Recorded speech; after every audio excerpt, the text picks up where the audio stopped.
অন্নপূর্ণা ভাণ্ডারের টাকা নিয়ে একটা চূড়ান্ত অনিশ্চয়তা, বিক্ষোভের পরিবেশ, মহিলাদের আরতি, আকুতি মিনতি, প্রতিবাদ এগুলো শুরু হয়েছে।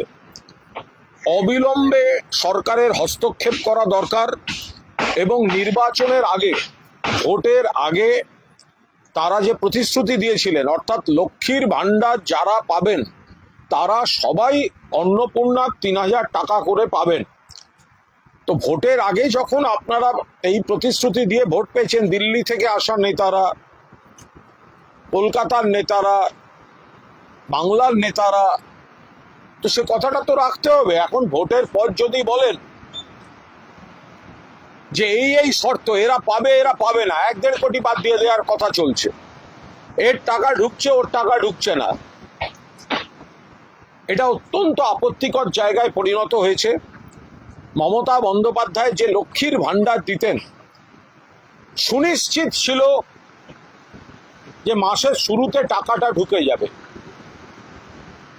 আজকে যারা এই লক্ষ্মীর ভাণ্ডার সম্পর্কে বিভ্রান্তি ছড়িয়ে লক্ষ্মীর ভাণ্ডারকে বন্ধ করে ৩,০০০ টাকার লোভ দেখিয়ে মহিলাদের ভোটটা নিলেন, শুধু ভোটার হিসেবে মহিলাদের ট্রিট করলেন। মমতা ব্যানার্জি কিন্তু শুধু ভোটার হিসেবে ট্রিট করেননি, মহিলাদের অধিকারের হিসাবে,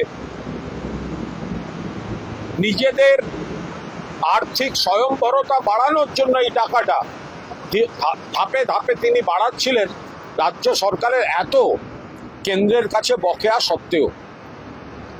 একাধিক সামাজিক সুরক্ষা প্রকল্প ঠিকভাবে চলছে না, মানুষ টাকা পাচ্ছেন না বলে অভিযোগ আসছে। এর মধ্যে গুরুত্বপূর্ণ চেহারা নিয়েছে এই লক্ষ্মীর ভাণ্ডারকে বন্ধ করে অন্নপূর্ণা যোজনা। ফলে আমরা বলছি অবিলম্বে রাজ্য সরকারকে হস্তক্ষেপ করুন, প্রকাশ্যে বলুন। আপনারা যদি বলেন কন্ডিশনস অ্যাপ্লাইড, আচ্ছা কন্ডিশন আপনি অ্যাপ্লাই করবেন, তাহলে ভোটের আগে বলেননি কেন? কন্ডিশনস অ্যাপ্লিকেবল এখন বলছেন, কন্ডিশনস অ্যাপ্লিকেবল, এই কন্ডিশন, এই থাকলে এটা পাবেন না, ওই থাকলে ওটা পাবেন না, তাহলে ভোটের আগে সেটা বলেননি কেন? মানুষের সিদ্ধান্ত নিতে সুবিধা হতো। আর যারা রাস্তায় কান্নাকাটি করছেন, মা বোনেদের বলবো নিজেদের উপর কেন কষ্ট দিচ্ছেন? কোথাও একটা আপনারা বিভ্রান্ত হয়েছেন, আমরাও আপনাদের পাশে আছি, আমরাও সরকারকে বলছি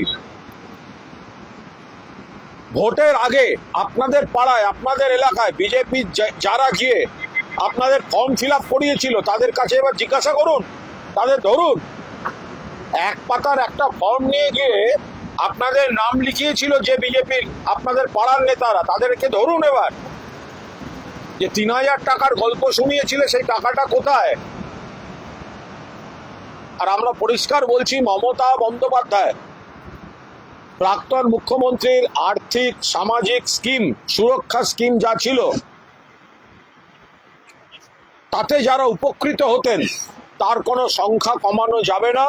আর অন্নপূর্ণার যা প্রতিশ্রুতি ছিল, অবিলম্বে যারা লক্ষ্মীর ভাণ্ডার পেতেন তাদের প্রত্যেককে ৩,০০০ টাকা করে দেওয়ার কথা রাখতে হবে।